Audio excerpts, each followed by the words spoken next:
Angels, and today's Top 5 Wednesday. Top 5 Wednesday is a Goodreads group run up by Ginger Reads Lainey. I will link her channel and the Goodreads group down below. And this week's Top 5 Wednesday is Top 5 Series Novellas. And I haven't read a lot of series novellas, so these are just the ones I found that I had read when I looked through my Goodreads, so let's get started. The first one is not one novella, but is a book of multiple novellas, and that is The Assassin's Blade by Sarah J Maas. It is a companion to the Throne of Glass series, and it's, I think, 4 or 5 short stories from before the events of Throne of Glass, and it was really good because I think it very well established characters that we'd only heard about because but had a massive effect on Selena's story in the main narrative, but also it's not essential because the characters that are in it aren't affecting at least the first 3 books. I've not read Queen of Shadows yet, but they don't affect anything in the first 3 books.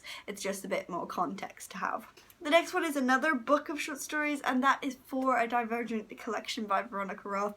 Again, it wasn't essential, and a lot of people don't like this, but I think For's voice was a lot better in this book than it was in Allegiant, and I wish his voice had been like it is in For a Divergent collection in Allegiant, because then I might have liked Allegiant a little bit more, because his voice was the one thing I really hated about Allegiant. At number 3 is Welcome to the Shadowhunter Academy by Maureen Johnson, Sir Ruth Brennan and Cassandra Clare, and it's a novella series for the Shadowhunter series, and it's great. It follows Simon at Shadowhunter Academy, and it's amazing. It's so funny. I've only read the first one, but it was great, so I'm definitely going on to the second one, but I just haven't got around to it, which is crazy because I read Welcome to Shadowhunter Academy quite a while ago now, so I think I'm at the back of my mind I'm waiting for them to be finished so that I can read them all at once like a book, and I've not read the Bane Chronicles yet, but I should.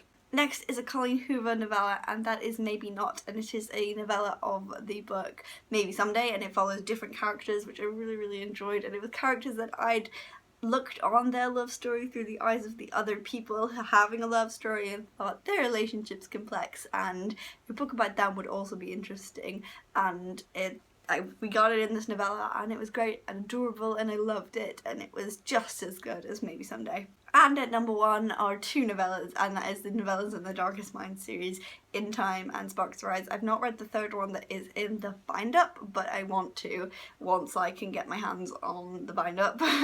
So they're just great.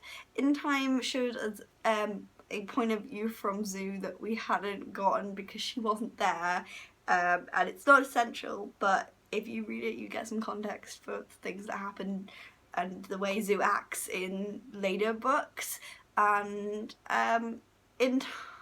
Sparks Rise shows the point of view of a character who isn't focused on very much and is left right at the beginning, and whose story is heartbreaking and just great, and Alexandra Bracken knows how to make you cry so badly, and I love it, but I hate it at the same time. So that was Top 5 Wednesday, and let me know what your Top 5 Wednesdays were down below, and I will see you next time. Goodbye.